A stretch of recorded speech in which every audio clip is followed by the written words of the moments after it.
Hi, my name is Sharon King-Campbell, and I have a new book. It's my first book, and it's called This Is How It Is. It comes out March 19th through Breakwater Books. I'm super excited about it, and this beautiful cover, which was designed in-house. So gorgeous. Um, I wrote most of these poems just as part of a daily writing practice, so they're kind of wide-ranging. And there are a number of themes that came out sort of during the editing process. There's quite a lot of music, for instance. There is a connection to environmentalism and feminism, which are just such a huge part of myself that I can't imagine writing without them. And then there is a bit of travel and just connection to place. So I thought, because we are all stuck in our houses for so much of our lives at the moment, I thought that maybe I would longingly read some pieces from far away, and some that are closer to here as well. Remember the mango we ate with sticks from crackling plastic?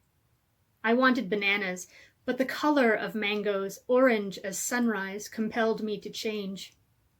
Our skewers poked through the plastic cone, and juice dripped out into my palm, cool and sticky as our mouths, chins dripping and our foreheads sprung with sweat and sunburn, soaking our hat bands, and our eyes sprung with tears at the very taste of a mango picked this morning, carved by a man and a very sharp knife, unwrapped from peel and wrapped in plastic next to popsicles and ice cream.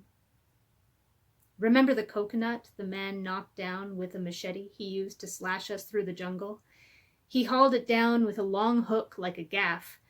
He hacked the top off, and I drank deeply as Robinson Crusoe, or as one brought to gather sunlight before a winter far from here.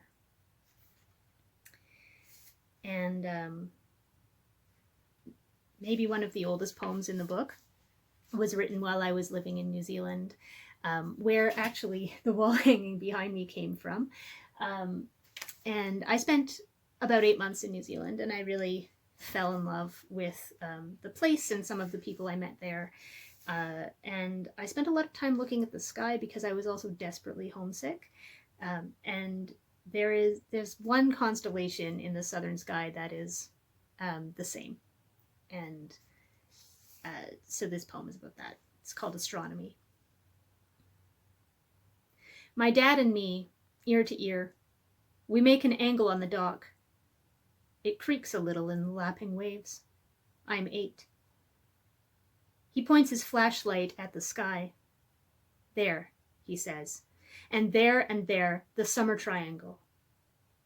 Our little light reaches farther than my fingers. The constellations look down at us. I learn their names. Here, Cassiopeia, Sagittarius, Ursa Major, Minor, a chord struck by Polaris, the followed prophet, Compass, leader in the night. Another night, the stars wink down as if to say, remember us? I'm older now and far away.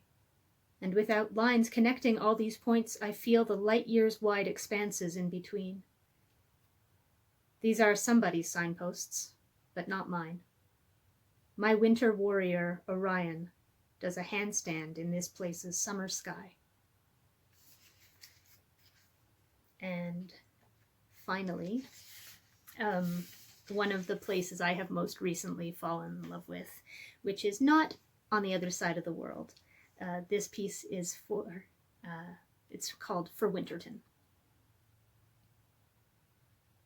Out of the wind a bit, this buried beach, its shifting wooden steps invite us down into a rocky cradle in the cliffs.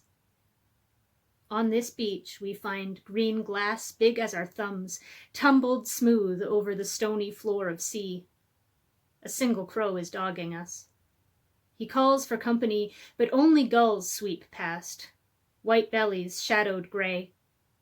He takes off, feathers splayed out like fingers, each wing an open hand. A face of slate split by water, chalkboard-like, reads, "We were here." And so we were. and are. Our rusting metal peeking from the scrabbled stone. Our broken glass turned precious by the sea.